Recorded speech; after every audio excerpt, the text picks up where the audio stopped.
Je m'enfonce dans la boue sans pouvoir me tenir. Je suis tombé dans un gouffre et les eaux m'inondent.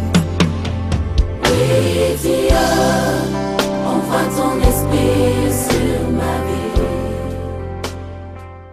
Le temps du réveil spirituel de l'Église de Jésus-Christ avec le frère Zoromé Mamadou Jean-Barthélemy.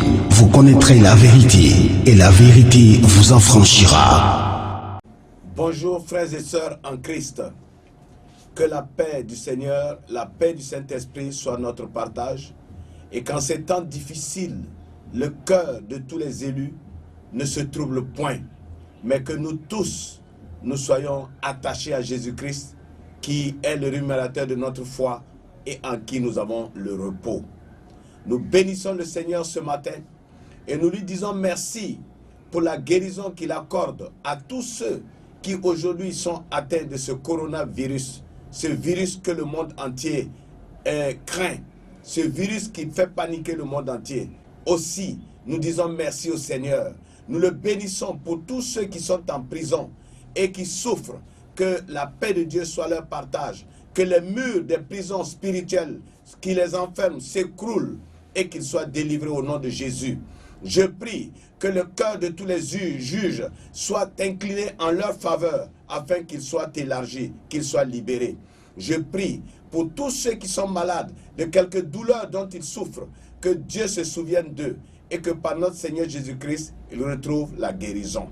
Merci à vous tous pour ces prières que nous faisons monter vers l'Éternel pour lui dire merci pour la guérison de nos bien-aimés qui ont été touchés par ce virus. Merci à vous tous, au nom de Jésus. Amen. Notre thème aujourd'hui sera l'adoration et la louange dans la souffrance. Oui, l'adoration et la louange dans la souffrance. Mais qu'est-ce que l'adoration? Adorer veut dire aimer quelqu'un à l'extrême.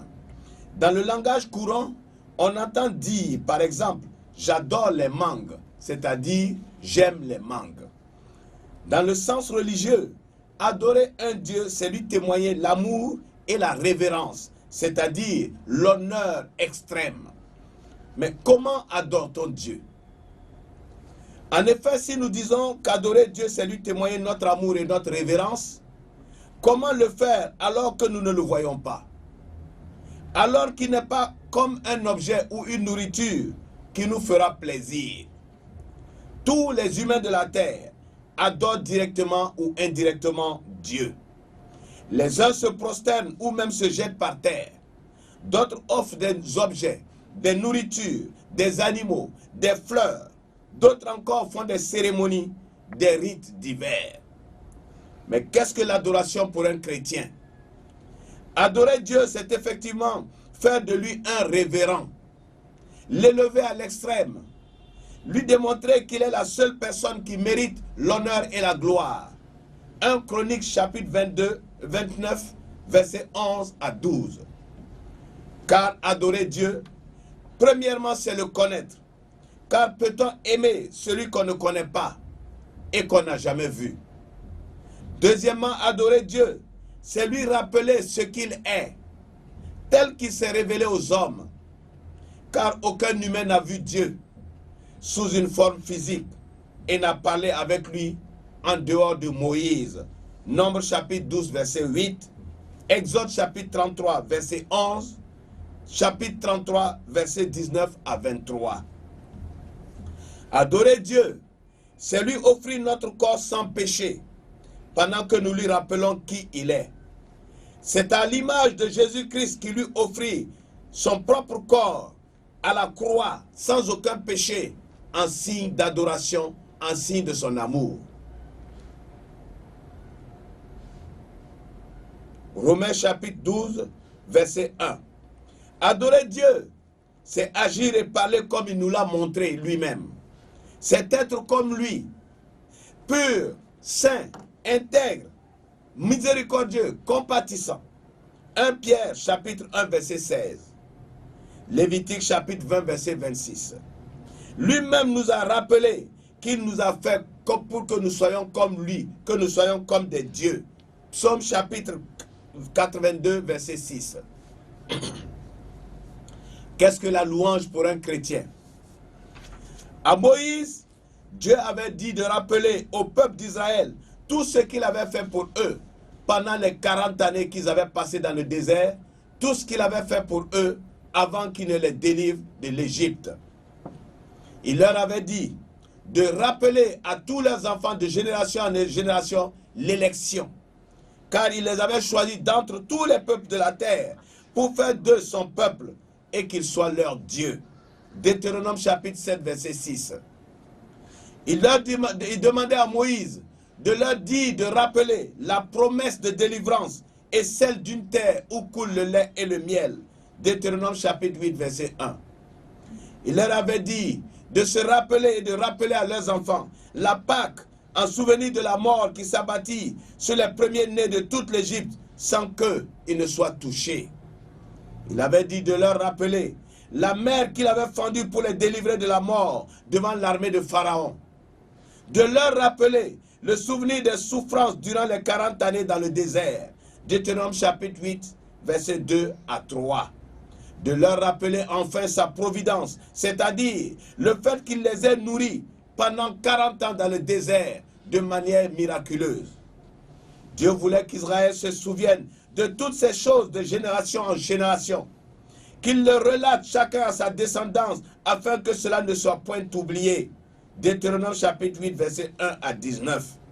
C'est donc Dieu lui-même qui avait montré aux Israélites la louange. David s'en est fait le champion dans les psaumes. Il disait louez Dieu. Bien-aimés frères et sœurs, rappelons à nos enfants ce que Dieu a fait dans nos vies. C'est très important pour leur édification. Nous voyons que la louange est un acte de souvenir de tous les bienfaits de Dieu, de ses miracles dans nos vies ou dans la nature, dans la vie d'autres personnes que nous connaissons. C'est un acte de rappel des œuvres de Dieu accompagné d'actions de grâce, c'est-à-dire de remerciement.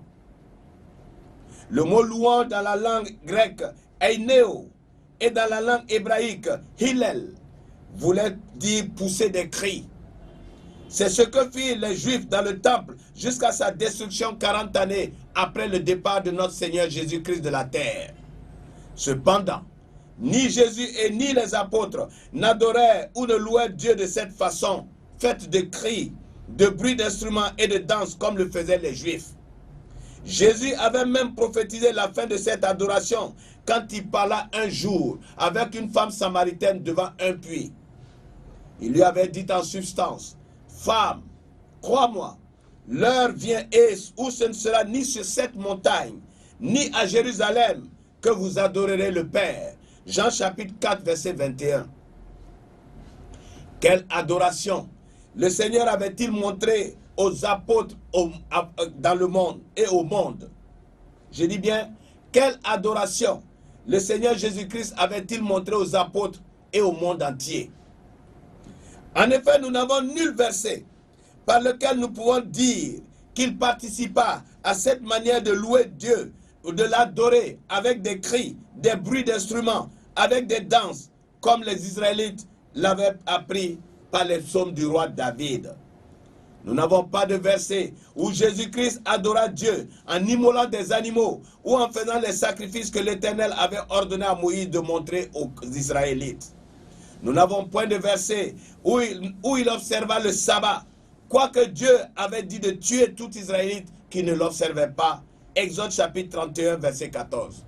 Nous n'avons aucun verset où il adora Dieu en payant des dîmes, où il adora Dieu en faisant des offrandes. Nous n'avons point de verset où les apôtres en firent autant. Jésus ne venait pas prier avec les Juifs dans le temple. Quand il lui arrivait d'y venir, il se tenait dehors pour ne point prendre part à cette manière d'adorer. Il se tenait sous un hangar appelé portique de Salomon, où il prêchait l'évangile du royaume des cieux. Comment Jésus adorait-il donc Dieu? Pour prier ou pour adorer Dieu, Jésus évitait le temple et il adorait Dieu dans des endroits déserts. Il l'adorait dans des montagnes. Il le priait dans des jardins. Les apôtres le virent prier de cette façon des nuits entières en dehors du temple. autre chose. Jésus avait dit à la femme samaritaine que Dieu voulait des adorateurs en esprit et en vérité. En esprit et en vérité. Et il nous a montré une adoration, c'est-à-dire sa propre manière d'aimer Dieu, sa propre manière de le louer.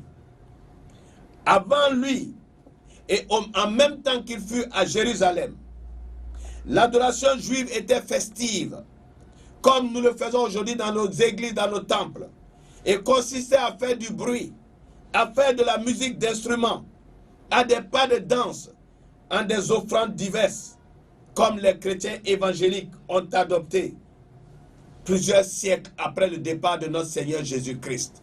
Nous ne recevons pas ces choses de Jésus ni des apôtres. Ce sont des inventions venues d'autres contrées. Parlons des offrandes qui constituaient l'adoration. Alors que tout Israël offrait des animaux pour le pardon de leurs péchés, nous n'avons aucun verset où Jésus en fut autant. La Bible déclare qu'il ne péchait point. Donc il n'avait point de péché à confesser. Il n'avait point de sacrifice à faire pour ses péchés. Jésus s'était constitué lui-même comme une offrande. Écoutons ce qu'il dit. Ce qui est dit de son adoration et de son amour infini pour Dieu. Ayez en vous les sentiments qui étaient en Jésus-Christ, existant en forme de Dieu. Il n'a point regardé son égalité avec Dieu comme une proie arrachée, mais s'est dépouillé lui-même en prenant une forme de serviteur, en devenant semblable aux hommes, et il a paru comme un vrai homme. Il s'est humilié lui-même, se rendant obéissant jusqu'à la mort de la croix. Et c'est pourquoi Dieu l'a souverainement élevé et lui a donné le nom qui est au-dessus de tout nom, afin qu'au nom de Jésus, tout genou fléchisse dans les cieux, sur la terre et sous la terre, et que toute langue confesse que Jésus-Christ est le Seigneur, à la gloire de Dieu le Père. Philippiens chapitre 2, versets 5 à 11. Que devons-nous donc comprendre, bien-aimés frères et sœurs? Que Jésus, quoique l'égal de Dieu, quoique jouissant de cette gloire, il l'avait méprisé, et c'était dans sa forme humaine, humilié devant le Père. De Dieu qu'il était, il avait pris la forme de l'homme que lui-même avait créé. Qui parmi nous prendrait les conditions de son serviteur, de son domestique dans sa maison? Dieu nous veut humbles. La première qualité d'un vrai adorateur de Dieu, c'est l'humilité. Que nul ne se regarde comme grand. Jésus le disait aux apôtres, le plus grand parmi vous, c'est celui qui sert les autres et non celui qui veut être servi. Bien-aimés frères et sœurs, entendez bien cette parole. Le plus grand, ce n'est pas celui qui veut être servi, mais c'est celui qui sert les autres. L'apôtre Pierre, qui avait été témoin des souffrances de Jésus, car étant au pied de la croix, ne se considérait point comme apôtre, ne se considérait pas comme privilégié. Il se présentait lui-même comme un ancien et disait aux responsables, aux conducteurs des assemblées, de ne se considérer eux-mêmes que comme des anciens. Quelle humilité! De ne point chercher à dominer les personnes de leur assemblée, c'est eux le patron. Car il avait vu le modèle de Jésus-Christ, il avait entendu les paroles du Seigneur, qui disait que le plus grand c'est celui qui sert les autres. Matthieu chapitre 23, verset 11. Il leur recommandait effectivement, l'apôtre Pierre, il leur recommandait de servir Dieu sans rien chercher comme gain ou comme honneur. 1 Pierre chapitre 5, verset 3. Un vrai homme de Dieu doit être humble. Il ne cherche pas des honneurs. Il ne cherche pas à être vu comme grand. L'adoration d'un vrai homme de Dieu commence par son humilité. Il oublie sa personne, ses sentiments. Il oublie sa manière de comprendre pour épouser la doctrine de Jésus, comme lui qui avait éteint ses sentiments pour n'obéir qu'à Dieu. C'est une souffrance que de s'humilier. Cependant, c'est ce qui démontre notre amour pour Dieu. C'est ce qui démontre notre adoration. Dans l'assemblée des saints, des chrétiens, un conducteur doit juste se considérer comme un ancien. Au lieu de se donner des titres ronflants, comme pasteur, révérend, bishop, archibishop, très très saint ou autre, c'est Dieu qui élève et c'est Dieu qui abaisse. 1 Samuel chapitre 2 verset 7. C'est lui qui doit nous présenter aux autres. C'est Dieu qui nous élève. C'est lui qui nous montre aux autres comme il veut que nous soyons vus. C'est lui qui doit témoigner de qui nous sommes pour lui. Ensuite, ce sont les autres, les humains, qui doivent voir en nous ce que Dieu manifeste. Ce n'est pas à nous de nous donner des noms ou des titres. Un homme de Dieu, sa première adoration, c'est l'humilité. Il est écrit, Dieu résiste aux orgueilleux, mais il fait grâce aux humbles. Humiliez-vous sous la puissante main de Dieu, afin qu'il vous élève au temps convenable. Et déchargez-vous de tous vos soucis, car lui-même prend soin de vous. 1 Pierre chapitre 5 verset 6. Bien-aimés frères et sœurs, qui se prétend adorateur de Dieu doit cultiver en lui-même avant toute chose l'humilité devant Dieu et au milieu des hommes. Car c'est en cela qu'il démontre qu'il aime Dieu et qu'il aime son prochain. Bien-aimés frères et sœurs, il doit abandonner la direction de sa vie à Jésus afin qu'il le conduise. La deuxième qualité d'un adorateur, c'est la sainteté. Qu'est-ce que la sainteté? Saint veut dire être mis à part, c'est-à-dire être une personne qui ne se mêle pas au monde et à ses péchés. C'est pourquoi Dieu demandait à Israël de toujours utiliser des animaux sans défaut lors de leurs holocaustes pour l'adorer. Il veut de même que tout homme qui prétend le louer ou l'adorer soit saint, pur, intègre dans toutes ses voies, que ce soit un homme en qui il n'y a aucun péché. Actes chapitre 10 verset 34. C'est ce que le Seigneur Jésus-Christ avait démontré. La Bible déclare qu'il n'avait point péché. Beaucoup de chrétiens, très malheureusement, ont compris par cette fausse doctrine dans les églises depuis quelque temps qu'adorer Dieu, c'est de faire la fête en dansant. Bien-aimés frères et sœurs, l'adoration véritable selon Dieu et selon Jésus-Christ est une chose plus sérieuse que cela. Ce n'est pas un comportement festif par des danses dans des églises. Pour être un adorateur aimé de Dieu, Jésus nous dit que ce n'est pas comme les Samaritains le faisaient dans la montagne, autour de leur fétiche, c'est-à-dire en dansant, en poussant des cris. Ni comme à Jérusalem ou dans le temple, on poussait les mêmes cris. On jouait des instruments pour danser. Jean chapitre 4, verset 20 à 21.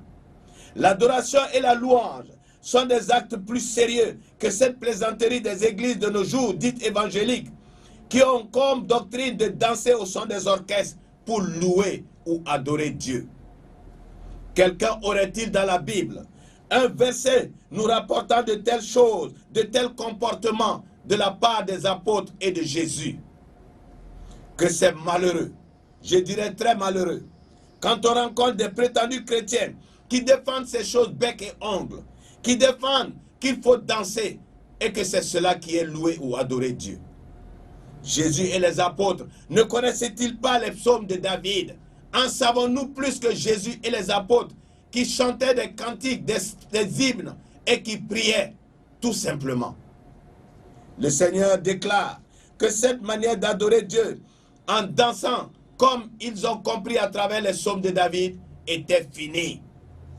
Dieu avait laissé détruire le temple de Jérusalem pour que les Juifs dans leur entier comprennent la fin de cette adoration, de cette manière d'adorer. Et voici que des hommes qui se prétendent aujourd'hui des connaisseurs des Écritures, qui se déclarent des évangéliques, c'est-à-dire des personnes qui marchent selon l'Évangile, ce sont ces personnes qui amènent le monde à pratiquer une manière d'adorer Dieu qui n'est point inscrite dans l'Évangile de Jésus et dans ce que les apôtres ont prêché. Ou donc dans l'évangile de Jésus-Christ, est-il écrit qu'il fallait danser au son des instruments de musique pour louer ou adorer Dieu? Israël était dans l'ombre des choses à venir. Israël n'avait pas le Saint-Esprit. Israël ne savait pas prier en esprit, en vérité. Israël ne savait que danser, pousser des cris, comme c'est ce qui est, car c'est cela le sens profond du mot louer en langue hébraïque et en langue grecque. Nous disons que dans cet évangile, au contraire, le Seigneur Jésus-Christ avait plutôt déclaré que cette attitude festive, faite de cris et de danses, était finie et que le Père voulait dorénavant des personnes qui l'adorent en esprit et en vérité. Bien-aimés frères et sœurs, les Écritures nous révèlent plutôt que quiconque prêche un évangile différent de celui de Christ et des apôtres se met sous le joug d'une malédiction. Car il est écrit que même si un ange venait du ciel prêcher un évangile différent de celui qu'ils ont prêché, qu'il soit maudit. Galates chapitre 1 verset 8. À quoi nous livrons-nous en prêchant un évangile, une manière d'adorer et de danser, de louer Dieu qui n'a pas été prescrite et enseignée par les apôtres? Bien-aimés, par les compassions de notre Seigneur Jésus-Christ, repentons-nous. Repentons-nous, car le temps est mauvais. Repentons-nous et arrêtons de raisonner.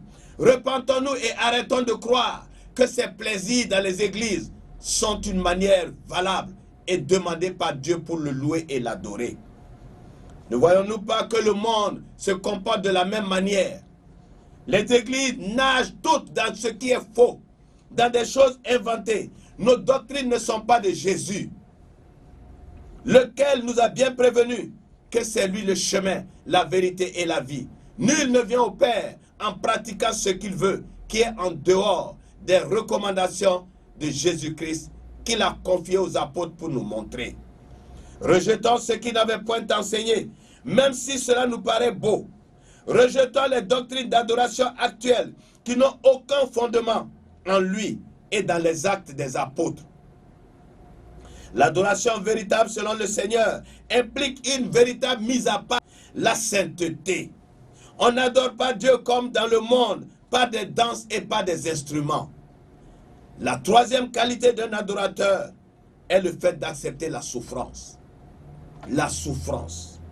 Le Seigneur Jésus-Christ avait vécu et avait adoré Dieu toute sa vie par la souffrance. Avant même sa venue, le prophète Ésaïe annonçait ceci de manière claire. Il s'est élevé comme une faible plante, comme un rejeton qui sort d'une terre desséchée. Il n'avait ni beauté ni éclat pour attirer nos regards, et son aspect n'avait rien pour nous plaire. Méprisé et abandonné des hommes, homme de douleur et habitué à la souffrance. Semblable à celui dont on détourne le visage, nous l'avons dédaigné. Nous n'avons fait de lui aucun cas. Cependant, ce sont nos souffrances qu'il a portées. C'est de nos douleurs qu'il s'est chargé et nous l'avons considéré comme puni. Ésaïe chapitre 53, versets 2 à 4. Et il a été maltraité et opprimé. Il n'a point ouvert la bouche, semblable à un agneau qu'on mène à la boucherie, à une brebis muette devant ceux qui l'attendent. Il n'a point ouvert la bouche. Ésaïe chapitre 53, verset 7. Bien-aimés frères et sœurs, le prophète Ésaïe avait vu à l'avance de la part de Dieu l'adorateur Jésus-Christ, un homme de douleur. Chose qui est confirmée après son départ.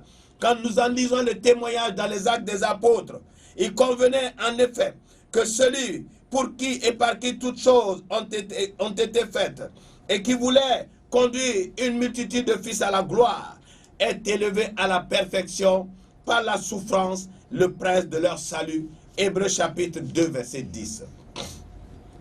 Bien-aimés frères et sœurs, Jésus a été élevé par la souffrance. Jésus a adoré Dieu dans la souffrance.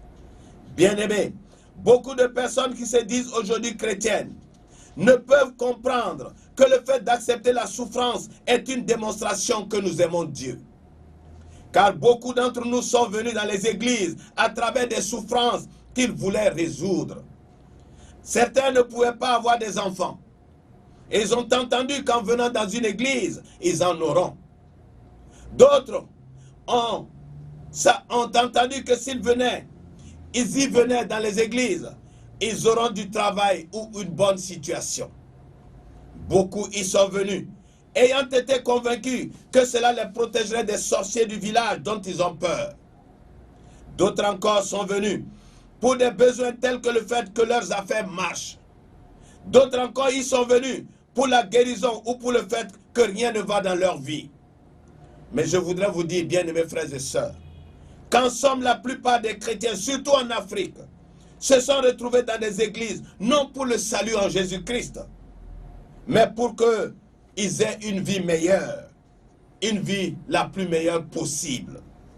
Malheureusement, beaucoup sont déçus ou complètement désemparés parce qu'elles ne comprennent pas, ayant même des fois l'impression que c'est depuis qu'elles viennent dans l'église que tout semble aller mal dans leur vie. Bien-aimés frères et sœurs, la souffrance.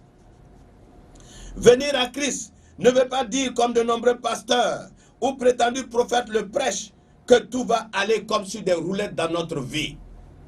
La souffrance est l'un des caractères du vrai adorateur de Dieu en esprit et en vérité, comme l'a démontré notre Seigneur Jésus-Christ.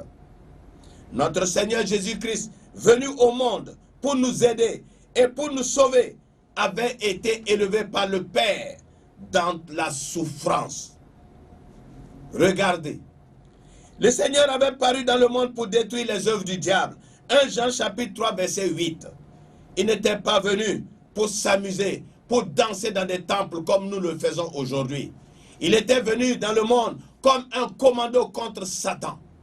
Or, nous savons que les commandos ne passent pas leur temps à danser ou à s'amuser. Ce ne sont pas des caresses et pas des choses faciles qu'on forme un commando. Dieu avait en effet élevé et formé son fils. Il l'avait envoyé sur la terre comme un commando et l'avait formé par la souffrance. Il fut mis au monde dans une étable, au milieu des animaux, parce que son père Joseph n'avait pas trouvé une chambre d'hôtel quand il vint avec sa mère à terme à Jérusalem pour adorer. Il n'était pas né dans le cocon d'un hôpital bien équipé. Il naquit dans la famille d'un charpentier, ce que nous appelons aujourd'hui un menuisier. Il naquit dans la famille d'un ouvrier, donc un homme qui ne fut pas dans l'abondance, un homme qui devait vivre par la foi, car ne sachant pas s'il aurait du travail. Il vécut dans la souffrance, dans la vie d'un ouvrier, au lieu de naître dans la famille du roi Hérode. Il travailla comme apprenti ouvrier, apprenti charpentier, connaissant les blessures des pointes qu'il devait clouer, alors qu'il aurait pu venir comme le grand sacrificateur nourri par le peuple, comme les pasteurs veulent être nourris aujourd'hui. Il connut la souffrance et le silence des agneaux sans défaut qu'on tuait sur l'autel comme sacrifice pour le pardon des péchés. Chose que le prophète Ésaïe avait vu déjà quand il disait de lui qu'il était comme un agneau qu'on conduisait à la boucherie pour le tuer sans qu'il n'y ait un murmure, un cri à sa bouche. La veille de sa mort, il connut l'apothéose de la souffrance, la plus grande hypertension qui puisse exister.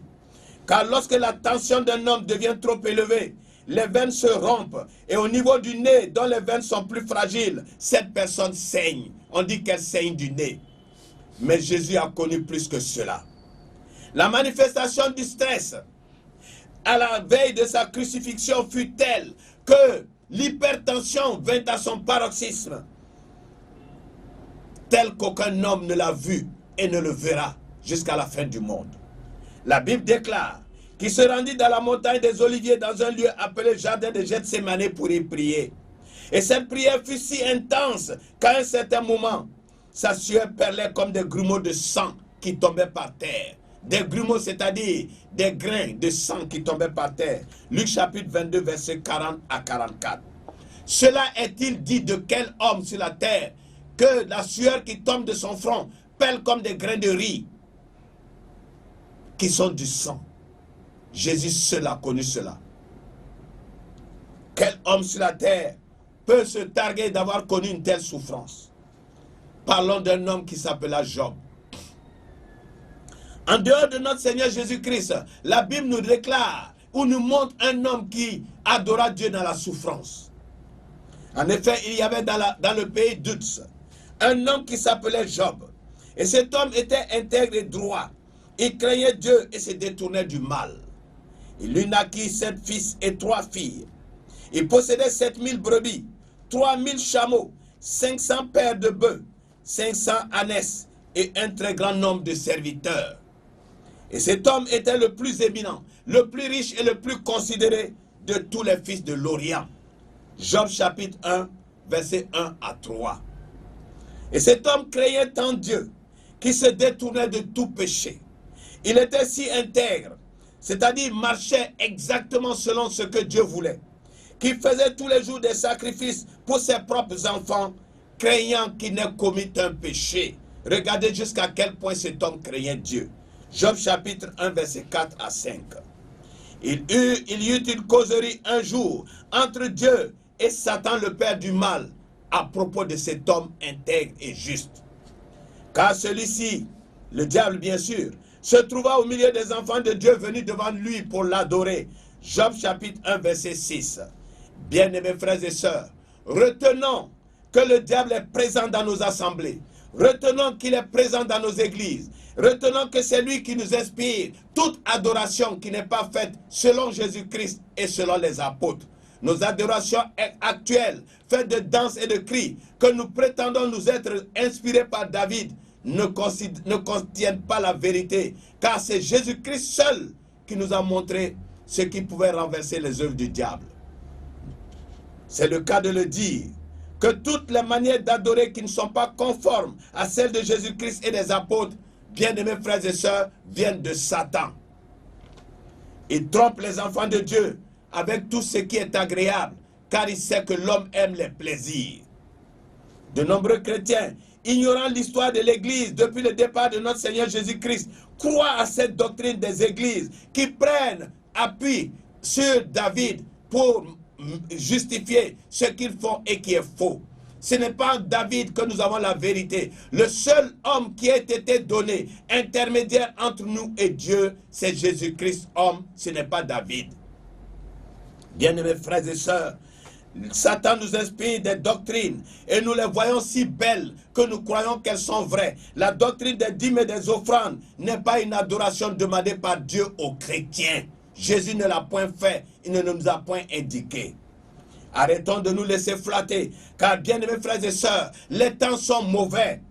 La vie ne tient qu'à un fil. Faisons attention à toutes ces faussetés. Beaucoup de chrétiens discutent quand on leur révèle que le culte est faux. Mais il est faux parce que nous ne l'avons pas en Christ. Quand on leur dit que la doctrine des dîmes et des offrandes est une invention de certaines personnes et que Dieu attend autre chose de nous, de l'adorer comme Jésus l'avait fait. Bien-aimés frères et sœurs, que tous ceux qui veulent connaître l'histoire des églises m'envoient leur email. Je leur ferai parvenir les 12 tomes de l'église et de l'histoire de l'église depuis le 1er siècle après le départ de Jésus, gratuitement. Je leur ferai parvenir un livre qu'on appelle le christianisme paganisé, qu'ils voient comment on a introduit le paganisme, c'est-à-dire des attitudes païennes dans l'adoration. Et beaucoup croient aujourd'hui que c'est cela qui est la religion chrétienne. Ce n'est pas vrai. Vous connaîtrez la vérité et la vérité vous affranchira. Jésus, le diable était un jour, ce jour-là, quand les enfants de Dieu vinrent devant Dieu, selon le livre de Job, Satan était au milieu d'eux. Et par ignorance, ils ne l'avaient point reconnu. Parce qu'il faisait la même chose qu'eux. Il dansait comme eux. Il criait comme eux. Il faisait les offrandes comme eux. Bien-aimés frères et sœurs, il avait fallu qu'ils arrivent devant Dieu et que Dieu le détecte pour dire: que fais-tu au milieu d'où viens-tu? Et il répondit à l'Éternel: je viens de parcourir la terre et de m'y promener. L'Éternel dit à Satan: as-tu remarqué mon serviteur Job? Il n'y a personne comme lui sur la terre. C'est un homme intègre et droit, craignant Dieu et se détournant du mal. Et Satan répondit à l'Éternel: est-ce d'une manière désintéressée que Job craint Dieu? Ne l'as-tu pas protégé, lui, sa maison et tout ce qui est à lui? Tu as béni l'œuvre de ses mains et ses troupeaux couvrent tout le pays. Mais étends ta main, touche à tout ce qui lui appartient et je suis sûr qu'il te maudit en face. L'Éternel dit à Satan: voici tout ce qui lui appartient, je te le livre. Seulement ne porte pas la main sur lui. Et Satan se retira bien sûr joyeux devant la face de l'Éternel. Job chapitre 1 verset 6 à 12. Combien de chrétiens peuvent imaginer que leurs problèmes ne sont pas ignorés de Dieu? Combien peuvent imaginer que leur problème est permis par Dieu? Job ne pouvait le savoir. Mais combien n'aurait-il pas, combien parmi nous aujourd'hui n'aurait-il pas accusé le diable ou n'aurait-il pas défilé dans des camps de prière ou dans des églises pour chercher une délivrance des sorciers et autres? Job, par contre, ne pouvait pas savoir que sa vie basculait avec la permission de Dieu, puisque Dieu même attestait qu'il est unique sur la terre par son adoration et par sa sainteté. Job ne pouvait s'imaginer de telles choses. Dieu avait cependant permis à Satan de le toucher, de toucher ses biens, puisque Satan prétendait que Dieu était un corrupteur, et que c'est parce qu'il avait donné tant de biens à Job que Job l'adorait. Les apôtres n'avaient pu, eux aussi, comprendre. Lorsqu'ils virent le Seigneur dans la souffrance, lorsqu'ils virent qu'on le maltraitait, lorsqu'ils virent qu'on le crucifiait sauvagement, ils n'avaient point pu comprendre. Et certains d'eux avaient même péché en croyant que le Seigneur avait péché et que c'est pour cela que les gens avaient la main sur lui. Bien-aimés frères et sœurs, lorsque nous souffrons, alors que nous adorons Dieu, notre entourage croit que nous sommes pécheurs et que c'est pour cela que nous vivons ces souffrances. Satan ne se priva nullement de s'acharner sur cet homme contre lequel depuis si longtemps il n'avait pas pu faire quelque chose à cause de sa sainteté et de sa pureté. Et donc Dieu, dès que Dieu lui donna la permission de toucher à ses biens, il tua ses 10 enfants, il détruisit ses troupeaux et tout ce qui lui appartenait, car il avait la permission de Dieu qui pouvait maintenant, et il pouvait maintenant toucher Job dans tous ses compartiments. Job chapitre 1 verset 13 à 19. Bien-aimés frères et sœurs, imaginez-vous ce que nous aurions fait à la place de cet homme qui venait de perdre ses 10 enfants et tous ses biens. Lui qui craignait Dieu, lui qui se préoccupait même que ses enfants aussi ne pêchent pas et faisait des offrandes pour leur vie. Qu'aurions-nous fait à sa place? Combien de chrétiens de notre époque, nous tous, n'aurions-nous pas rejeté Dieu en disant que ça ne valait pas la peine de l'adorer et d'être pur et saint? Mais que fit Job? Il se leva. Il déchira son manteau et se rasa la tête, puis se jeta par terre, se prosternant en signe d'adoration et dit: je suis sorti nu du sein de ma mère, et nu je retournerai dans le sein de la terre. L'Éternel a donné et l'Éternel a ôté. Que le nom de l'Éternel soit béni. Et en tout cela, Job ne pécha point et n'attribua rien d'injuste à Dieu. Job chapitre 1 verset 20 à 22. L'adoration dans la souffrance. Et cela n'était que le début du commencement. Car Satan vit que le fait de lui avoir enlevé tous ses biens, d'avoir enlevé ses enfants, avait rendu Job encore plus adorateur de Dieu.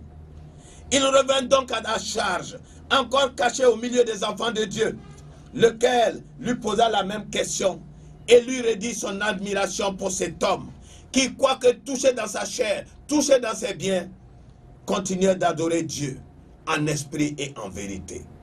Car pour lui, Job n'était point un adorateur à cause des biens. Comme beaucoup d'entre nous, nous avons la bouche pour adorer Dieu quand tout va bien. Et notre bouche est fermée quand la souffrance se présente. Et voici que Dieu rend encore témoignage de cet homme. Il dit à Satan: as-tu remarqué mon serviteur Job? Il n'y a personne comme lui sur la terre. C'est un homme intègre et droit, craignant Dieu et se détournant du mal. Car en effet, malgré la souffrance, Job continuait d'adorer Dieu de la même manière que lorsqu'il avait les richesses et qu'il était entouré de sa famille. Job demeure ferme dans son intégrité, dit Dieu, et tu m'excites pour que je le perde sans motif. Job chapitre 2, versets 2 à 3. Quel témoignage de la part de Dieu lui-même. Bien-aimés frères et sœurs, Dieu peut-il témoigner de telles choses dans nos vies? Combien de chrétiens seraient capables d'une telle adoration, d'un tel amour vis-à-vis de Dieu, vivant un tel désastre? Par contre, Job, malgré la mort brutale de ses 10 enfants et la perte de tous ses biens, continuait donc d'adorer Dieu de la même manière, demeurant dans sa crainte et ne péchant pas en se plaignant, en murmurant, quoique, ou alors en reprochant quoi que ce soit à Dieu. Cet homme résistait au diable par son adoration, et le diable ne trouva autre chose à faire, et il vint encore vers Dieu. Il dit à Dieu: peau pour peau, tout ce qu'un homme possède, il le donne pour sa vie, mais étends ta main, touche à ses os et à sa chair, et je suis sûr qu'il te maudit en face. L'Éternel dit à Satan: voici, je te le livre, seulement épargne sa vie. Satan se retira de devant l'Éternel, puis il frappa Job d'un ulcère malin, depuis la plante du pied jusqu'au sommet de la tête. Et Job prit un tesson pour se gratter et s'assit sur la cendre. Job chapitre 2, versets 4 à 8. Bien-aimés frères et sœurs, il avait très mal, mais rien ne put le détourner de son adoration. Malgré le fait qu'il ait été touché dans sa chair, malgré le fait qu'un ulcère transforma tout son corps en plaie, Job demeura intègre. Combien de chrétiens de notre siècle, moi-même qui parle, combien n'aurions-nous pas maudit Dieu dans tout? Combien dans notre entourage, combien de personnes dans notre entourage n'auraient-ils pas dit que c'était les sorciers qui nous touchaient? Alors que c'est Dieu lui-même qui travaillait en collaboration avec Satan pour montrer un homme, un adorateur en esprit et en vérité. Bien-aimés frères et sœurs, pour nous former, pour nous bénir davantage, pour glorifier son nom devant Satan, Dieu permet des fois des souffrances dans nos vies. Le Seigneur Jésus l'avait expérimenté à la veille de sa passion, comme je l'ai dit plus haut dans le jardin de Gethsémani. Lorsque, devant le stress de sa mort prochaine, sa sueur coulait comme des grumeaux de sang. Cependant, notre Seigneur fut un homme comme nous. En un moment, il faillit perdre la foi. Et dit, après s'être repris, toutefois, que ma volonté ne se fasse point, mais que ce soit la tienne. Luc chapitre 22, verset 42. Le vrai adorateur de Dieu adore Dieu en esprit et en vérité. Aucune souffrance ne peut le détourner de cette adoration. Un vrai adorateur de Dieu ne tient pas compte de sa situation présente. Satan persécuta encore Job dans son entêtement à adorer Dieu, malgré tous ses malheurs, cette souffrance, et même le fait qu'il pourrissait et qu'il sentait mauvais. Car il sentait mauvais. Mais cependant, il continuait d'adorer Dieu. Sa propre femme lui dit, poussé par Satan, excité par Satan, tu demeures ferme dans ton intégrité. Tu continues d'adorer ce Dieu qui nous a pris tous nos enfants et nos biens. Existe-t-il ce Dieu que tu dis adorer et pour lequel tu souffres ainsi? Et elle lui dit, maudit Dieu et meurs. Mais Job lui répondit, tu parles comme une femme insensée. Quoi? Nous recevons de Dieu le bien et nous ne recevrions pas aussi le mal? Et en tout cela, Job ne se plaignit pas une seule seconde de Dieu. Il ne pécha point contre Dieu. Job chapitre 2, verset 9 à 10. Il ne disait pas comme nous l'aurions dit, qu'ai-je fait à Dieu? Moi-même là, qu'est-ce que j'ai fait à Dieu? Bien-aimés frères et sœurs, Dieu connaît tous nos problèmes. Dieu connaît, il sait ce qui est bon pour nous. Le Seigneur assuré que le Père sait de quoi nous avons besoin. Le Père sait que nous avons besoin de la santé, de la paix et de la joie. Jésus nous avons recommandé de demeurer des adorateurs du Père en esprit, en vérité, et de chercher premièrement le royaume et la justice de Dieu.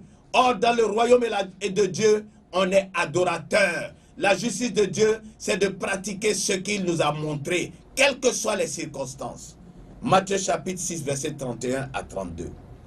Jésus nous recommande de rechercher avant toute chose la volonté parfaite de Dieu et de croire qu'il connaît nos besoins, même quand ces choses passent par une souffrance. Dieu veut des Jobs parmi nous. Dieu veut des Jobs. Dieu veut des hommes intègres, des hommes qui le connaissent, des hommes qui continuent de l'adorer dans la souffrance, car c'est ainsi qu'il le glorifie devant Satan. Car rares de chrétiens connaissent Dieu. Rares de chrétiens savent que Dieu veut cela. Comme nous le disions au début, beaucoup de chrétiens et de pasteurs croient qu'en venant dans l'église, tous leurs problèmes de vie sont réglés. Le prophète Samuel, qui connaissait également Dieu et savait l'adorer, disait, « Nul n'est saint comme toi, Éternel. Il n'y a point d'autre Dieu que toi. Il n'y a point de rocher comme notre Seigneur, notre Dieu. » 1 Samuel chapitre 2, verset 2. Et voici Samuel qui connaît Dieu, qui continue de dire, l'Éternel fait mourir et il fait vivre. Il ne dit pas que l'Éternel fait vivre, comme nous croyons qu'en venant à Dieu tout marche. Samuel dit qu'il reconnaît que l'Éternel fait mourir, il fait vivre. Il dit encore que l'Éternel fait descendre au séjour des morts et il fait aussi en remonter. Il dit encore, l'Éternel appauvrit. Quand nous sommes pauvres, nous disons c'est le diable. Nous crions partout et nous oublions Dieu. Mais Samuel connaissait Dieu, il l'adorait en disant, c'est toi qui appauvris, c'est toi qui enrichis, c'est toi qui abaisse, c'est toi qui élèves. De la poussière, tu retires le pauvre, du fumier, tu retires l'indigent pour le faire asseoir avec les grands. Et tu donnes en partage un trône de gloire, car à toi l'Éternel sont les colonnes de la terre. Et c'est sur elle que tu as posé le monde.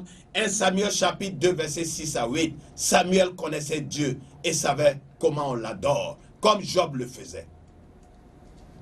C'est ce que Dieu avait montré à Job dans le secret. Job connaissait Dieu parce que l'Esprit de Dieu lui avait montré comment l'adorer en esprit et en vérité. Dieu rétablit cet homme après son premier état, après toutes les tentatives de Satan pour l'amener à défaillir, car il n'y arriva point.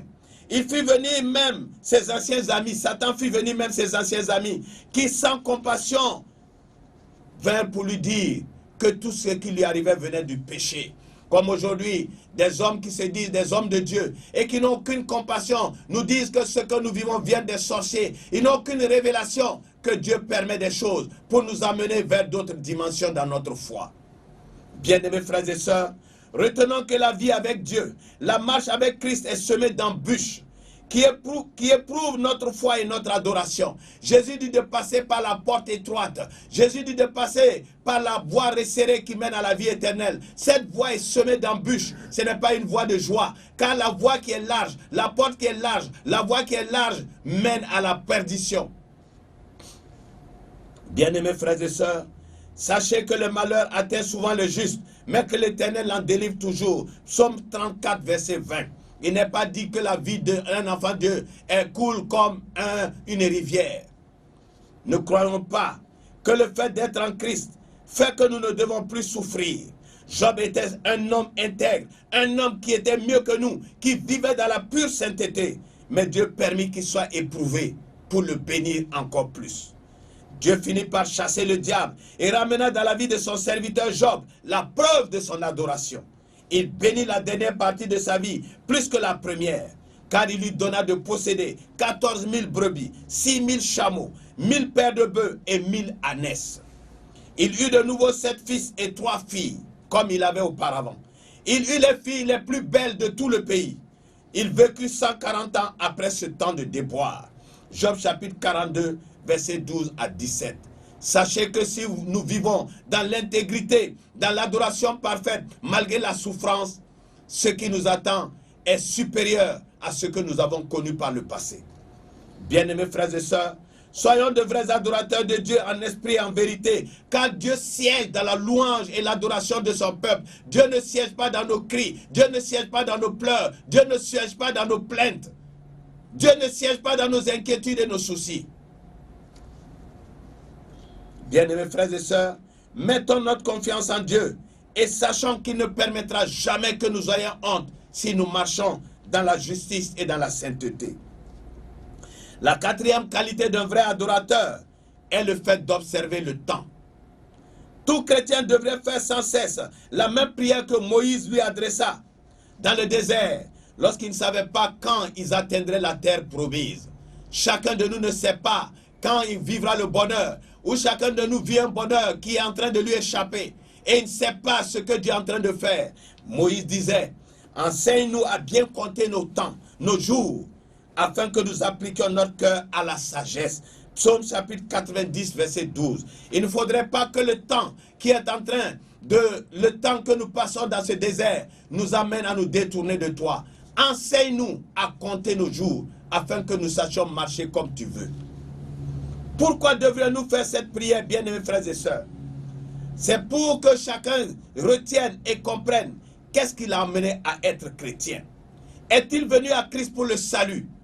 Si nous sommes venus à Christ pour le salut, nous devons demeurer dans la sainteté tous les jours, quelle que soit la souffrance. Nous devons mettre en pratique le fait de la parole de Dieu en Jésus-Christ et non point dans des doctrines prêchées par des hommes. Nous devons chaque jour prendre notre Bible et méditer comment Jésus a fait et comment les apôtres ont fait et non pas aller sauter dans des églises et accepter des doctrines prêchées par des hommes.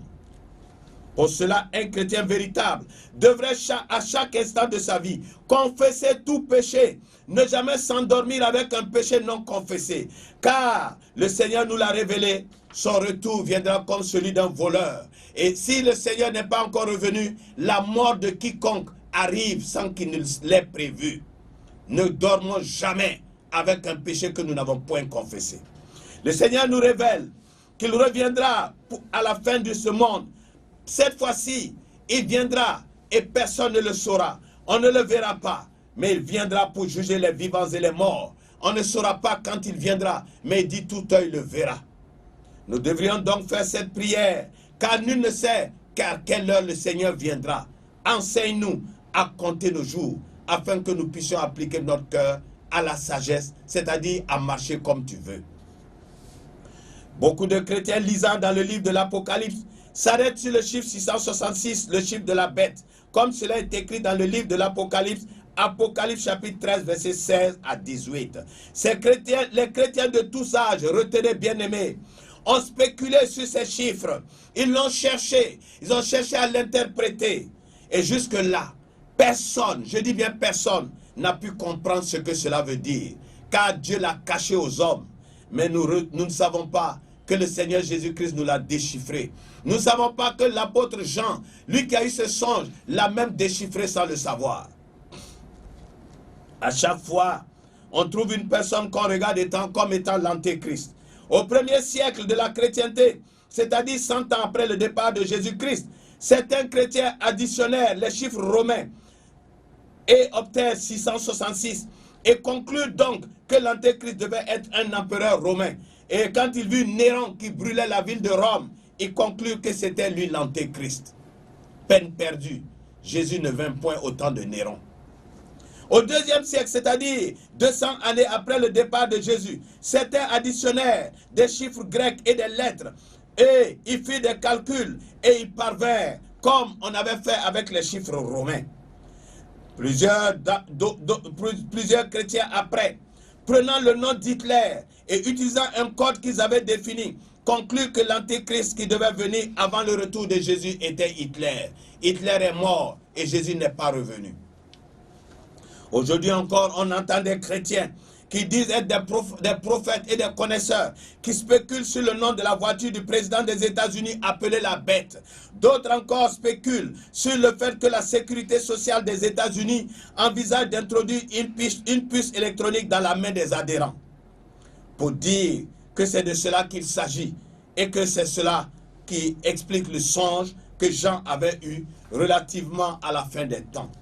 D'autres encore, dans leur science de connaisseurs, trouvent en des hommes d'État ou en des hommes riches qu'ils qualifient d'antéchrist. Oui, ils disent que certains hommes, c'est eux l'antéchrist. Ils vont à dire le pape est l'antéchrist. Bien-aimés frères et sœurs, tout cela est-il utile pour un chrétien? Tout cela est-il utile pour un chrétien? Qui a donné ce songe à Jean sur l'île de Patmos? N'est-ce pas le Saint-Esprit? N'est-ce pas celui qui est venu montrer au monde comment être sauvé? Si vraiment ça nous est utile de déchiffrer ce 666, Jésus ne l'aurait-il pas fait ouvertement? Mais il l'a fait. Et il faut méditer la parole pour le comprendre. Nous cherchons l'antéchrist partout, sauf là où il se trouve. Satan était au milieu des enfants de Dieu au temps de Job. Point vu. Job chapitre 1, verset 6. Il est aujourd'hui, bien-aimés frères et sœurs, au milieu de nous dans les églises. Il se montre comme pasteur, il se montre comme la sœur qui chante dans le groupe musical, il se montre comme le frère qui prie et nous avons la chair de poule. Satan fait comme nous et nous ne savons pas que l'antéchrist est au milieu de nous. Qui influence les doctrines, les fausses doctrines que des pasteurs défendent bec et ongle? Si ce n'est lui, si ce n'est l'antéchrist. Quand nous prêchons le contraire de ce que Jésus dit, qui sommes-nous? Comment des amis de Jésus-Christ contrediraient-ils sa parole? Comment les amis de Jésus-Christ parleraient-ils différemment de lui? Ou comment feraient-ils ce qu'ils n'avaient pas fait? Nous faisons tous les dimanches ce qu'ils n'avaient pas fait, ce qu'ils n'avaient pas dit. Qui sommes-nous? L'antéchrist n'est pas un démon avec des cornes, bien aimés frères et sœurs. Il est déjà là dans les églises. C'est nous-mêmes. Nous tous qui pratiquons ce que Jésus n'avait pas fait et qu'il n'avait pas dit. Quand on attire l'attention sur les attitudes de Jésus, quand on dit à nos frères qu'il n'y a pas de verset où Jésus avait payé une dîme, ses frères raisonnent et disent qu'ils vont le faire parce que c'est Malachie qui l'a dit. Mais nous ne sommes pas des Malachiens. Et Dieu ne nous connaît nullement par Malachie. Dieu nous connaît par Jésus-Christ. Et si nous ne faisons pas ce que Jésus a dit et ce qu'il a enseigné, nous faisons le contraire. Nous faisons ce que le Satan nous inspire. Nous sommes des amis de l'Antéchrist. On entend dire certains, dans leur raisonnement, que Jésus n'avait pas condamné la pratique des dîmes et que c'est pour cela ils le font. Mais comment pouvons-nous comprendre les Écritures avec une telle bassesse d'esprit? On dit que le maître n'avait pas fait. C'est ce qu'on vous dit. Il n'y a pas de verset où il est fait, où il est dit de faire. Et vous vous dites que c'est parce qu'il n'a pas condamné que vous devez faire. Mais bien aimés frères et sœurs, est-ce que Jésus n'avait pas fait? Ce que Jésus n'avait pas fait est une raison. Ce que Jésus n'avait pas dit, ce que Jésus n'avait pas condamné, est-ce que nous devons le faire? Jésus avait-il condamné le fait de tuer quelqu'un? Avait-il dit ouvertement que le fait d'aller tuer quelqu'un est mauvais? Mais pouvons-nous tuer parce que Jésus n'avait pas condamné cela? Jésus avait-il dit que le fait d'aller coucher avec une femme, c'est mauvais? Est-ce qu'il l'avait dit ouvertement? Mais Jésus nous autorise-t-il à aller coucher avec des femmes? Bien-aimés frères et sœurs, arrêtons de raisonner. Le Seigneur n'avait pas commis l'impudicité. Et il n'avait pas parlé de l'impudicité.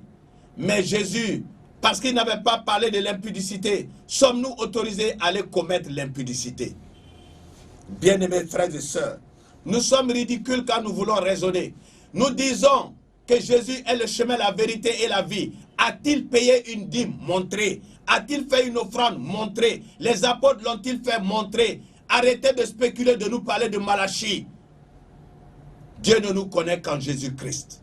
Et nos actes sont en Jésus-Christ. Et il est dit qu'il n'y a aucun intermédiaire entre Dieu et nous, si ce n'est Jésus-Christ homme. Malachie n'a pas été cité comme l'intermédiaire entre les chrétiens et Dieu. Montrez-nous ce verset. Comment comprendre quand on attire l'attention d'un pasteur de Jésus-Christ ou d'un chrétien sur le fait que le maître ne pouvait pas réclamer la dîme et que cette personne cherche à prouver le contraire, alors qu'il est bien et bel écrit, selon le livre, les Épîtres aux Hébreux, chapitre 7, verset 13 à 14, que Jésus ne pouvait point manger la dîme parce qu'il n'était point lévite et qu'il était de la tribu de Juda. Comment un homme qui pratique un évangile où il paie des dîmes et offrandes n'est-il pas l'antéchrist, c'est-à-dire le contraire de Christ? Quelqu'un ne serait-il pas contre Christ, ne serait-il pas antichrist s'il réclame des offrandes pour Dieu, alors que l'offrande parfaite qui devait servir au pardon des péchés a été faite à la croix? N'est-il pas contre le sacrifice de Jésus à la croix? N'est-il pas antéchrist? Jésus regarderait-il avec faveur? Recevrait-il dans son royaume celui qui a vécu sur cette terre en méprisant son œuvre et en continuant de dire qu'il fait des offrandes à Dieu? Hébreux chapitre 10 verset 18. Là où il y a pardon des péchés, il n'y a plus d'offrande pour le péché. C'est écrit. Quelle adoration! Quel amour lui manifestons-nous en refusant son offrande et en prétextant que nous sommes habilités à faire des offrandes de nourriture, d'aliments, de nourriture et autres denrées à Dieu? Son sacrifice serait si minable, serait-il si minable? Bien-aimés frères et sœurs, repentons-nous et abandonnons ce que nous faisons et que Jésus ne nous a pas montré. Ce sont des péchés qui nous conduiront à la perdition. Ce sont des péchés qui nous priveront du salut et du statut d'adorateur de Dieu en esprit et en vérité. Bien-aimés frères et sœurs, écoutez ce que Jean qui avait eu le songe que nous cherchons à déchiffrer en vain, écoutez bien ce que Jean lui-même disait, poussé par le Saint-Esprit. Petits enfants, c'est la dernière heure. Et comme vous avez appris qu'un antéchrist vient, il y a maintenant plusieurs antéchrists. Par là, nous connaissons que c'est la dernière heure. Ils sont sortis du milieu de nous, mais ils n'étaient pas des nôtres. Car s'ils avaient été des nôtres, ils seraient demeurés avec nous. Mais cela est arrivé afin qu'il soit manifeste que tous ne sont pas des nôtres. 1 Jean chapitre 2, verset 18 à 19. Voici, nous qui cherchons l'antéchrist, qui voulons, pas des chiffres, pas des personnes le démontrer. Jean nous a déchiffré, mais il faut avoir l'Esprit de Dieu pour le comprendre. Il dit que l'antéchrist est déjà là. Il n'est pas seul. Ce sont beaucoup d'antéchrists qui sont sur la terre. Ce sont tous ceux qui ont entendu la parole de Dieu et qui prêchent le contraire. C'est nous tous qui sommes cet antéchrist avant le retour du Seigneur. Bien-aimés frères et sœurs, faisons très attention, car beaucoup d'entre nous voient l'antéchrist loin de leur personne, alors que c'est nous-mêmes, alors que ce sont nos assemblées qui constituent l'antéchrist, c'est-à-dire le contraire de Christ. Qui est menteur, comme dit encore Jean, poussé par l'Esprit. Écoutez bien ce qu'il dit. Qui est menteur comme l'antéchrist, si ce n'est celui qui nie que Jésus est le Christ, le Sauveur et le Messie. Celui-là est l'antéchrist, qui nie le Père et le Fils. Quiconque nie le Fils n'a pas non plus le Père. Quiconque se déclare publiquement pour le Fils a aussi le Père. 1 Jean chapitre 2, versets 22 à 23. Bien-aimés, comment nie-t-on, comment refuse-t-on que Jésus est le Sauveur? Comment refuse-t-on? Voici ce que Jean dit encore pour nous faire comprendre comment on nie le Christ, comment on devient antéchrist. Il dit, quiconque va plus loin et ne demeure pas dans la doctrine de Christ n'a point Dieu et le Fils. Je répète, quiconque va plus loin et ne demeure pas dans la doctrine de Christ n'a point Dieu et n'a point le Fils. C'est dire que si tu prêches une doctrine différente de celle de Jésus-Christ, tu n'as ni le Père ni le Fils. Tu es qui? Tu es l'antéchrist. Et voici que Jean continue pour dire, celui qui demeure dans la doctrine, cette doctrine, celle de Christ, a le Père et a le Fils. Mais si quelqu'un vient à vous, chrétien, s'il vient à vous et n'apporte pas cette doctrine, c'est-à-dire celle de Jésus, ne le recevez pas dans votre maison et ne lui dites même pas salut, car quiconque dit salut à un tel homme participe à ses mauvaises œuvres. 2 Jean chapitre 9. Cela est bel et bien écrit. Cela est bel et bien écrit.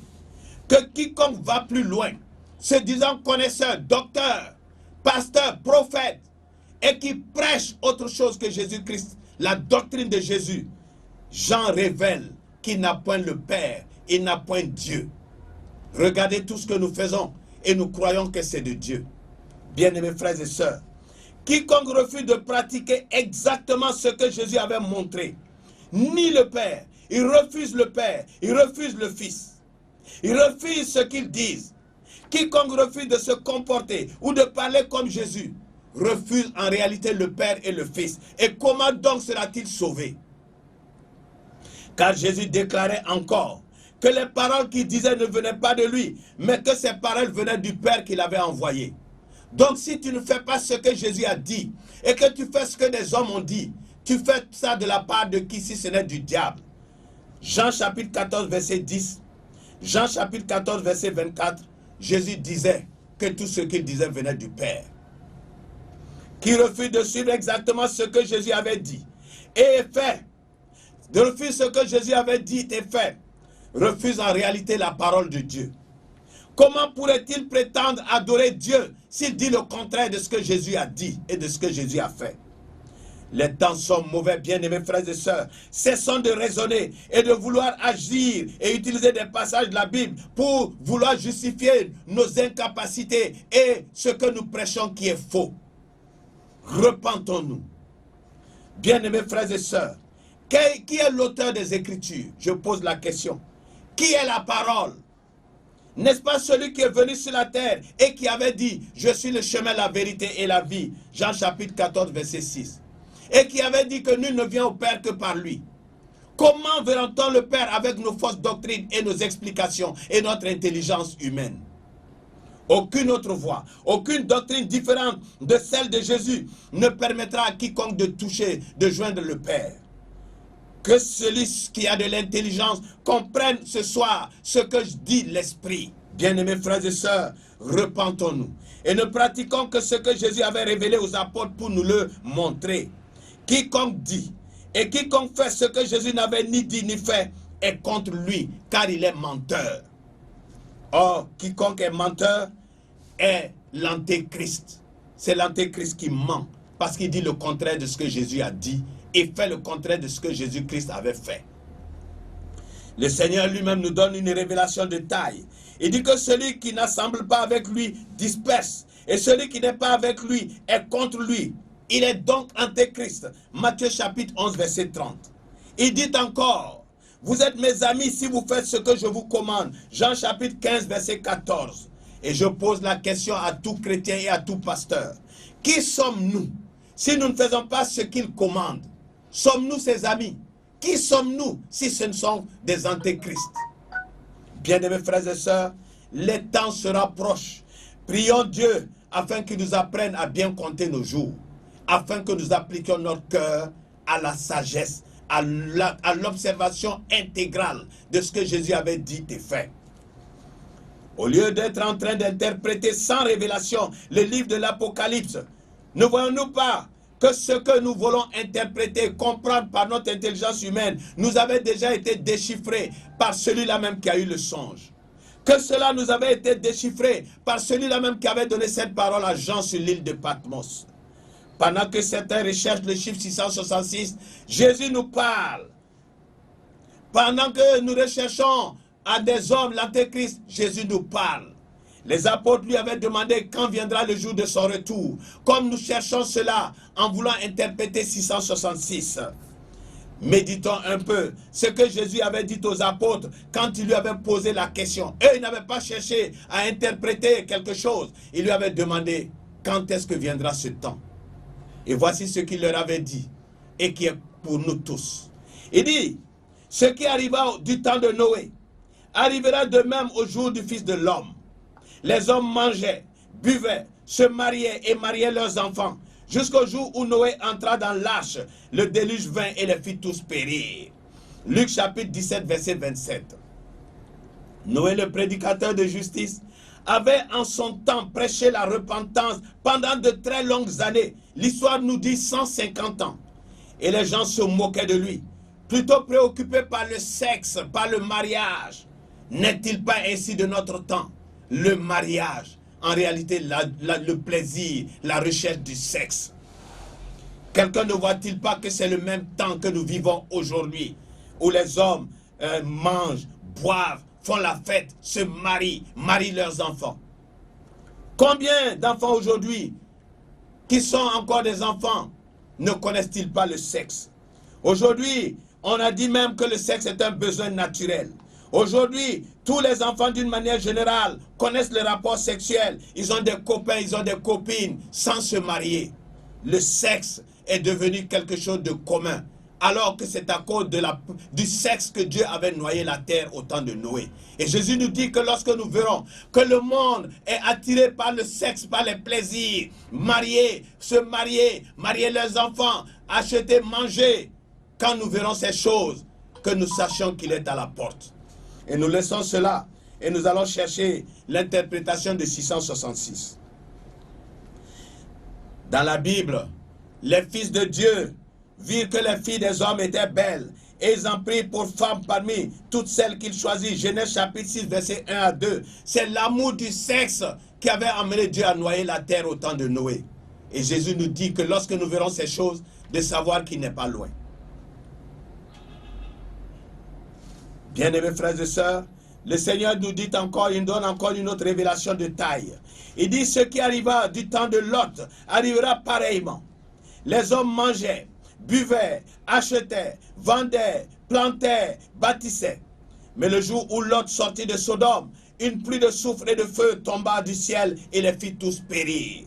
Il en sera de même le jour où le Fils de l'homme paraîtra. Luc chapitre 17, verset 28 à 30. Bien-aimés frères et sœurs, sommes-nous aveugles pour ne pas voir que ce sont ces temps que nous vivons? Sommes-nous aveugles pour ne pas voir que tout le monde est occupé à manger, à boire, à acheter, à vendre, à planter, à bâtir? On bâtit des maisons comme si on ne va pas quitter la terre. Certains ont 100 maisons, 200 maisons et croient que c'est ce qui est bon. Ils vont laisser des choses à leurs enfants. Bien-aimés frères et sœurs, Jésus dit qu'il en sera ainsi le jour où le Fils de l'homme sera proche. Luc chapitre 17, verset 28 à 30. Voici encore, bien-aimés frères et sœurs, une précision de taille du Seigneur qui déchiffre pour nous la fin des temps.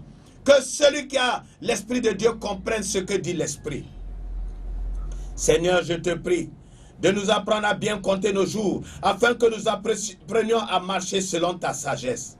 Qu'est-ce qui emmena l'Éternel à brûler les deux villes de Sodome et Gomorrhe, si ce n'est vu la méchanceté des cœurs de leurs habitants qui pratiquaient l'homosexualité? En effet, deux anges vinrent de la part de l'Éternel à Sodome, après être passés par la maison d'Abraham le juste. Ils y furent à Sodome reçus par le neveu d'Abraham qui se nommait Lot et qui habitait dans cette ville. En pleine nuit, alors que Lot n'était pas encore couché, il reçut une visite étrange de tous les habitants de la ville. La Bible dit que depuis les enfants jusqu'aux vieillards. Ils l'appelèrent et lui dirent: où sont les hommes qui sont entrés chez toi cette nuit? Fais-les sortir vers nous pour que nous les connaissions. C'est-à-dire pour que nous couchions avec eux. Et Lot sortit vers eux à l'entrée de la maison. Il ferma la porte derrière lui. Désemparé, il leur dit: mes frères, je vous prie, ne faites pas le mal. J'ai deux filles qui n'ont point connu d'homme. Je vous les amènerai dehors et vous leur ferez ce qui vous plaira. Mais cette population ne voulait pas de femmes. Elle ne voulait que des hommes pour coucher avec. Et voilà ce qu'ils vont lui dire. Celui-là est étranger et il veut faire le juge. Eh bien, nous te ferons pire qu'à eux. Nous allons coucher avec toi-même. Et pressant Lot avec violence, ils s'avancèrent pour briser la porte. Les hommes étendirent la main et firent entrer Lot, c'est-à-dire les deux anges. Ils firent entrer Lot vers eux dans la maison et fermèrent la porte. Ainsi Dieu décida de brûler ces deux villes en entier, après avoir fait sortir Lot et sa famille. Genèse chapitre 19, versets 1 à 29. Voici ce que le Seigneur nous révèle. Il révèle à tous ceux qui ont l'esprit que voici ce que nous verrons lorsque viendront les signes et lorsque viendra la fin. Pourquoi cherchons-nous d'autres interprétations pendant que le Seigneur nous montre les choses clairement? Pourquoi voulons-nous croire en des prétendus prophètes alors que Jésus nous a tout montré? Pourquoi voulons-nous croire en des hommes qui prétendent qu'ils sont prophètes, qui sont remplis du Saint-Esprit et qui n'ont pas prophétisé ce coronavirus qui panique le monde entier? Pourquoi n'ont-ils pas prophétisé comment on peut guérir de ce coronavirus? Pourquoi n'ont-ils pas prophétisé s'ils sont des prophètes de Dieu? N'est-ce pas une chose grave? Quelque chose qui panique le monde entier. Nous vous le disons comme le Seigneur l'a dit. Ce sont des faux prophètes qui viendront après lui. Car voici, ils prophétisent ce que Dieu n'a pas dit. Bien-aimés frères et sœurs, seul le Saint-Esprit annonce les choses cachées depuis que Jésus est venu et depuis que Jean-Baptiste a été cité dans la Bible comme le dernier des prophètes. Jean chapitre 16, verset 13 à 14. Et le Saint-Esprit ne fait que confirmer quand quelqu'un prophétise de sa part. Certains diront qu'ils avaient dit que des événements arriveront en mars, mais Dieu est précis. A-t-il dit, cette personne a-t-il précisé qu'une maladie arrivera, qui paniquera la terre, une maladie arrivera, que le monde n'a pas le médicament, qu'il s'appelle coronavirus, un virus qui est couronné, c'est-à-dire une reine satanique. Comme Jésus l'avait révélé, bien-aimés frères et sœurs, nous voyons aujourd'hui, à travers tous les médias du monde, la promotion qui est faite du sexe. Nos vidéos de musique ne sont-elles pas des invitations à la débauche, des atteintes à la pudeur que toute l'humanité trouve normales? Combien de jeunes gens de nos jours ne souffrent-ils pas des œuvres de l'esprit de la masturbation que communique le regard, la vue de ces films érotiques et des vidéos presque pornographiques toute la journée? Combien de filles ou combien de jeunes gens, combien de personnes même mariées ne pêchent-elles point, même dans leur sommeil, faisant l'amour avec des hommes ou avec des femmes, avec des filles qui ne connaissent point? Tout cela, parce que leurs yeux regardent toute la journée, avant d'aller dormir, des images obscènes, des films de sexualité et d'érotisme. Qui donc ne voit pas que les attitudes des humains en notre siècle sont tournées de plus en plus vers le sexe toute la journée? Que tous les humains ne parlent que de mariage, que de sexe, que les mémoires de leur téléphone sont remplies de films et d'images pornographiques qu'ils regardent à tout temps. Dites-moi, bien-aimés frères et sœurs, comment Dieu regarde notre génération, des générations d'hommes qui sont pires qu'au temps de Noé, qui sont avides de sexe. Comment voit-il cette génération d'hommes qui sont pires qu'au temps de Lot, des hommes qui sont homosexuels et qui ont même légalisé l'homosexualité dans leur nation? Le Seigneur, lorsque nous verrons ces choses se passer comme au temps de Lot, comme au temps de Noé, de savoir qu'il est à la porte. Que ne comprenons-nous pas? Pourquoi rechercher ailleurs ce qui nous est déjà montré par Jésus? C'est parce que nous n'avons pas l'Esprit de Dieu. Les habitants de la ville de Sodome vinrent à Lot dans leur totalité, autant les vieillards que les enfants. Ils étaient des homosexuels et des pédophiles. Et voici que nos nations aujourd'hui ont légalisé la prostitution, ont légalisé l'homosexualité, le mariage pour tous. Qui s'étonne encore de nos jours que sa fille soit une prostituée? En Israël, Dieu demandait à Moïse de ne point accepter les offrandes d'argent venant des mains d'une femme prostituée et faisait lapider ces prostituées. Deutéronome chapitre 23, verset 17 à 18, chapitre 22, verset 21. Quel est le pasteur qui refuse les offrandes et les dîmes d'une fille ou d'une femme disant qu'elle est prostituée de nos jours? Si Jésus ne revient pas vite, j'ai bien peur que ce monde légalise même la pédophilie, c'est-à-dire le fait de coucher avec des enfants. J'ai bien peur qu'ils officialisent le fait de commettre le sexe avec des animaux, la zoophilie, le fait de faire l'amour avec des animaux. Voici que les habitants actuels de la ville de Sodome obligent toutes les nations à être des pédophiles et des homosexuels. Ils disent le mariage pour tous. Et si tu n'inscris pas cela dans ta constitution, on te prive de l'aide, on te prive des finances. Dans les nations du monde, voici qu'on nous dit de prôner l'égalité entre l'homme et la femme. N'est-ce pas une face cachée de l'homosexualité, œuvre du diable? Où est-il écrit dans la Bible que l'homme et la femme sont égaux? Car si nous acceptons qu'un homme et une femme sont égaux, bien-aimés frères et sœurs, retenez qu'il va sans dire que nous sommes en train d'accepter qu'un mariage entre deux hommes est le même qu'un mariage entre deux femmes. Nous sommes en train d'accepter que le mariage entre deux hommes et le mariage entre deux femmes est le même, puisque nous prétendons que nous sommes tous égaux. Alors que la parole de Dieu déclare que c'est l'homme qui est le chef de la femme. Ephésiens chapitre 5 verset 23, 1 Corinthiens chapitre 11 verset 3.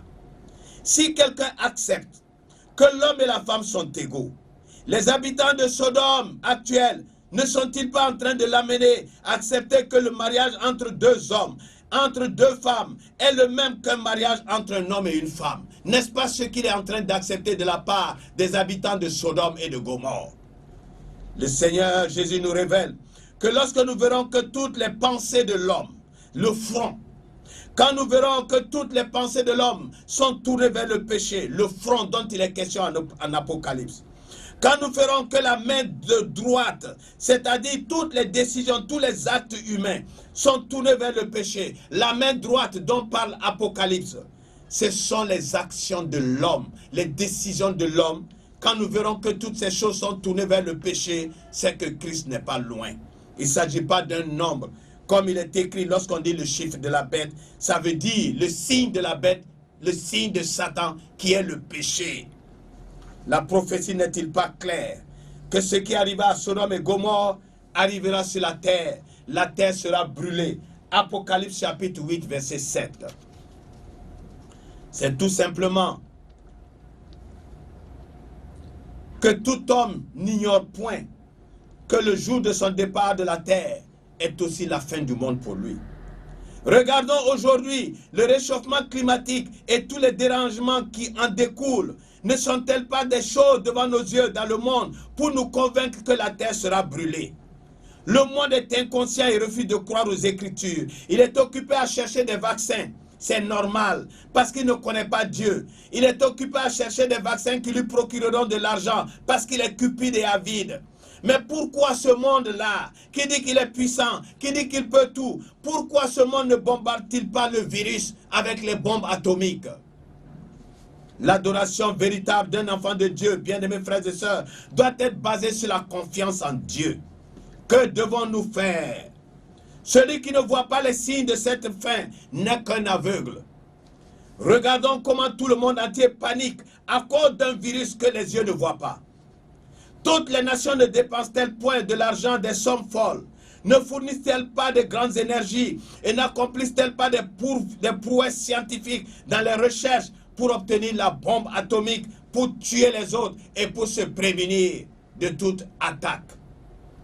Où sont nos bombes atomiques qui peuvent nous prémunir aujourd'hui de l'attaque de ce virus que nos yeux ne voient pas? Nous avons des boucliers atomiques. Où sont les boucliers qui nous protègent de ce virus que nos yeux ne voient pas? Nous avons tous comme consigne de courir et de nous terrer et de nous cacher. Où sont nos bombes atomiques que nous disons nous sommes capables d'avoir? Bien-aimés frères et sœurs, repentons-nous de ces sommes folles que nous avons utilisées pour rechercher des bombes pour tuer, alors que nous aurions dû les prendre pour nourrir des pauvres, des veuves et des orphelins. Bien-aimés frères et sœurs, seule la repentance tue le virus. Car si nous plaisons à Dieu par notre repentance, il commandera des temps de rafraîchissement. Il avait dit à Salomon, retenons-le, méditons-le. Il avait révélé à Salomon le jour où il avait inauguré le temple que si lui, Dieu, dans sa colère, envoyait dans le monde des maladies graves comme le sida, comme la peste, comme Ebola, comme les ulcères de Burili, comme le strass, comme le coronavirus et comme les différentes grippes les plus meurtrières qui soient, si il envoyait ces choses dans sa colère, et croyez-le, Dieu est fâché. Il n'avait pas dit à Salomon, courez et cachez-vous. Il n'avait pas dit à Salomon, courez et confinez-vous. Car lui, Dieu, sait que le virus se déplace où il veut. Le virus peut toucher quiconque où il se cache. Le virus sait où trouver les hommes pour les faire mourir. La seule solution ne vient que de Dieu. Et c'est ce qu'il avait révélé à Salomon. Ce Dieu que le monde a rejeté. Le monde dit qu'il est laïque. Le monde dit de ne pas parler de Dieu, il est démocratique. Où notre démocratique? Pourquoi notre démocratie ne nous amène pas à tuer ce virus? Pourquoi notre laïcité ne nous permet pas de tuer ce virus? Nous courons pour nous cacher.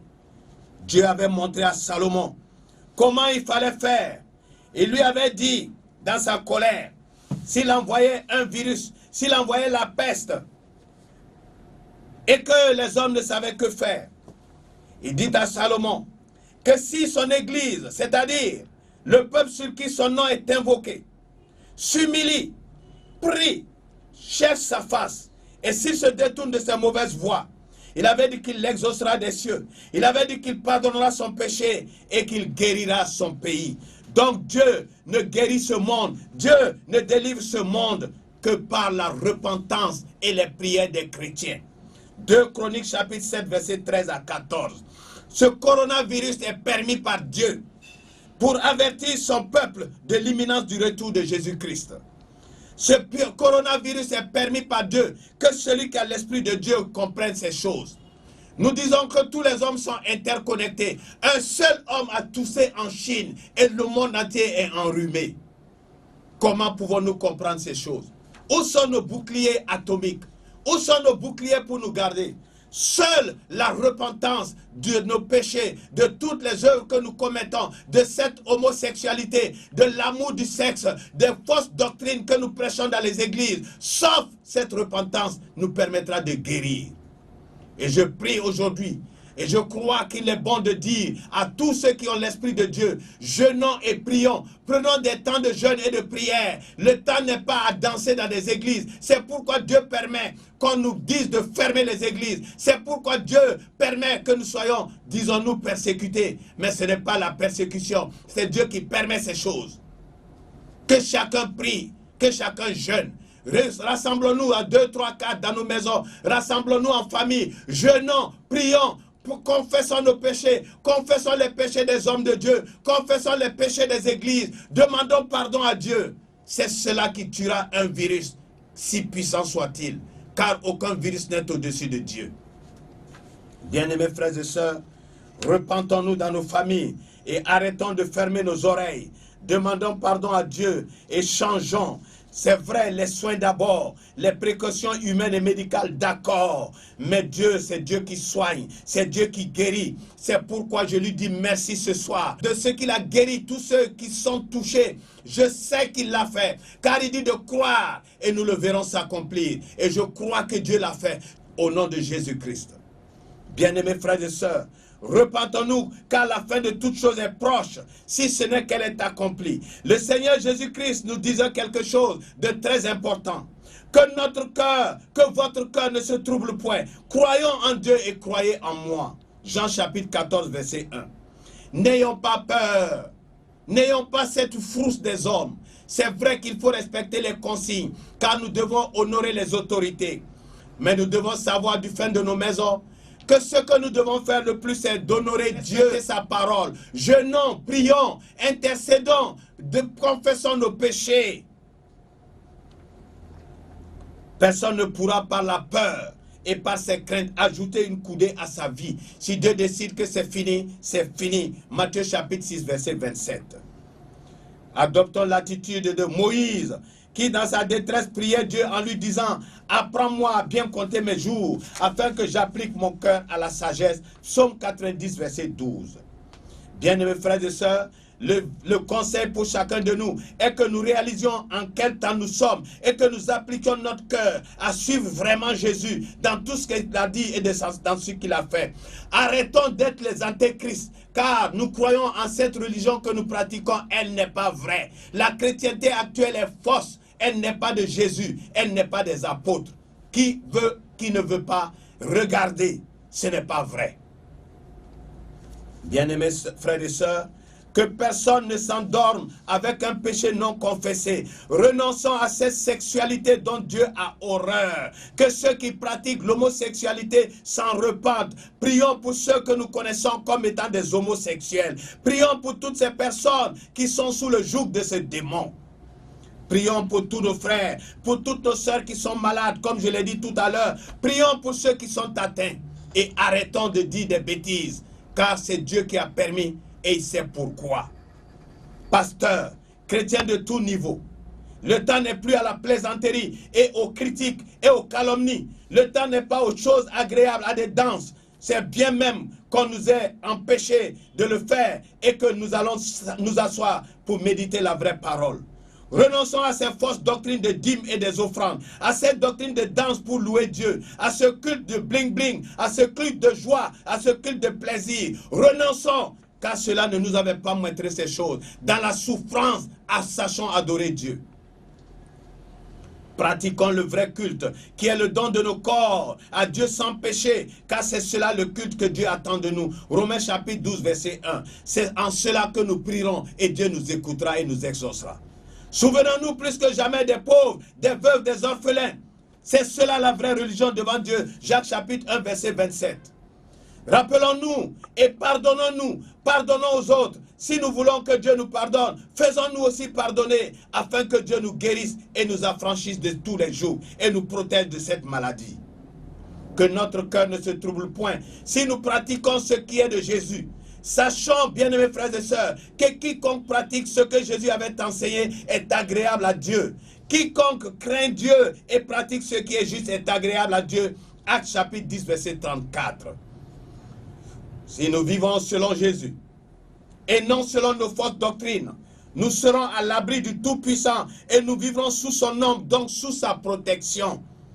Quiconque vit et pratique une autre doctrine est sous la malédiction et ce n'est pas le fait d'aller te cacher et de te confiner qui te sauvera. Galates chapitre 1, verset 6. Personne ne pourra jouir de la protection de Dieu s'il ne marche et ne vit comme Jésus, car il est éloigné de lui par ses voies et par ses pensées qui sont différentes de celles de Dieu. Ésaïe chapitre 55, verset 8. Sachons, bien-aimés frères et sœurs, que si nous pratiquons les choses exactement selon le Seigneur Jésus-Christ, si nous vivons exactement sous l'ombre de Dieu, si nous sommes à son abri, tel qu'il nous l'a demandé, nous regarderons de nos yeux et nous verrons la rétribution des méchants. Rien ne nous arrivera parce que Dieu sera avec nous. Et dit dans sa parole que 1000 tombent à gauche, 10 000 à droite, nous ne serons pas atteints, mais de nos yeux nous regarderons et nous verrons la rétribution des méchants. Nous n'avons aucune joie à ce que quelqu'un meure. Mais c'est le temps d'appeler nos frères, puisqu'on ne peut pas se réunir. Appelons nos frères, disons-leur de se repentir. Appelons ceux que nous connaissons, disons-leur de changer de vie. Bien-aimés frères et sœurs, devant cette situation difficile, je l'ai dit encore, prenons des temps de jeûne, jusqu'à ce que cette maladie disparaisse. Nos prières sont efficaces si nous-mêmes nous nous repentons. Et si nous acceptons d'abandonner ces fausses doctrines que nous appelons la vie chrétienne. Que la paix de Dieu, qui surpasse toute intelligence, garde nos cœurs attachés à Jésus. Croyons en Dieu et croyons en Jésus-Christ, que nos cœurs ne se troublent point. Votre frère Zoromé Mamadou. Ceux qui veulent suivre ces prédications peuvent les suivre sur YouTube en tapant le réveil spirituel avec le frère Zoromé Mamadou. Ceux qui veulent les livres dont j'ai parlé, qu'ils m'envoient leur adresse email, qu'ils m'écrivent Mamadou Zor, c'est-à-dire Mamadou Zoromé, en minuscule, Mamadou Zor, @gmail.com. S'ils veulent me toucher par WhatsApp, 00225 07 03 51 54 00226 77 22 51 25. Que la paix de Dieu soit avec vous tous et que nos cœurs ne se troublent point. Adorons le Père en esprit et en vérité dans la souffrance. Je m'enfonce dans la boue sans pouvoir me tenir. Je suis tombé dans un gouffre et les eaux m'inondent. Oui, Dieu, envoie ton esprit sur ma vie. Le temps du réveil spirituel de l'église de Jésus-Christ avec le frère Zoromé Mamadou Jean-Barthélemy. Vous connaîtrez la vérité et la vérité vous en franchira.